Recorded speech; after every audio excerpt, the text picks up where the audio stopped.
It is a race of great length and many moves. It begins in late afternoon and quickly plunges into an unnerving twilight zone of artificial light. Dawn will reveal the battle damage of the night. Cars streaked with oil, others showing contact with other cars or the wall, a few missing altogether. Then, from that first light to the race's end, lie the tense last hours. Those who have come so far, always knowing that the hard-earned equity of laps run guarantees nothing. Okay, me son? Me first? Absolutely. Well, I have raced on the high banks before the track was repaved, and in an old car. In fact, the BMW right behind us, and we had a great time. In fact, Larry Ligas and I with Predator actually ended up winning the Rolex Historic Series, and enjoyed it. Well, lot of speed if you have the right gearbox to handle the pressure. So we think it's going to be good. Yeah. I remember the first time I drove at Daytona, and this chap tried to help me out.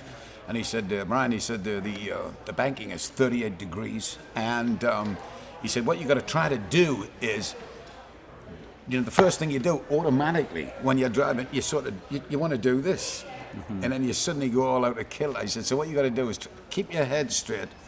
And you do that, and then you look down, and there's somebody beneath you. It's quite a strange sensation. And you get used to it after a while. But it's kind of scary up at the top. Mm-hmm. And but it's so much fun. I mean, you're doing something that is different. It's from a bygone era. The banking from Brooklands in England and all that, and it's very exciting.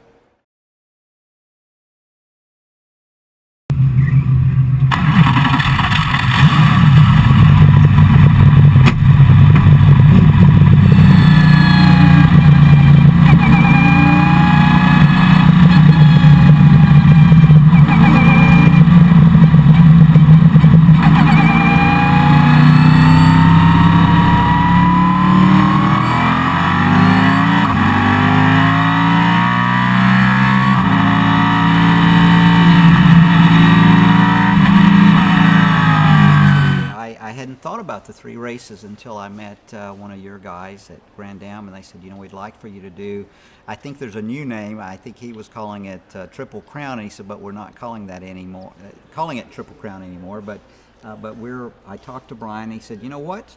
The truth is, if we have to cancel something, we'll cancel it, but we're going to do all 3 races if you want to do it. So we're committed. Hoo-ah!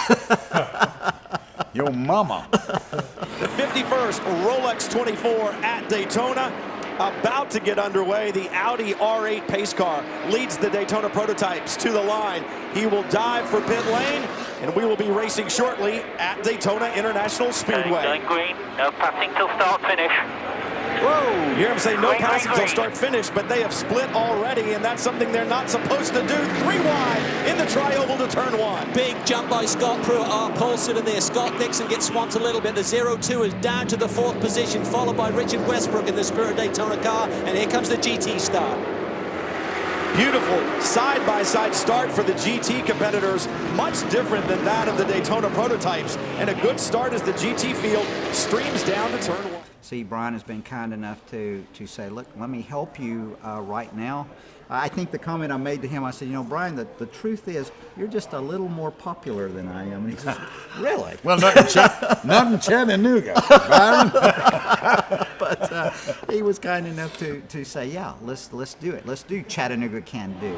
Racing cars and stopping Alzheimer's disease?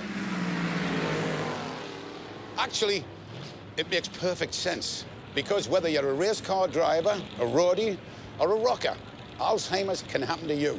I'm Brian Johnson, and I'm a driver for the most powerful group in the fight, the Alzheimer's Association.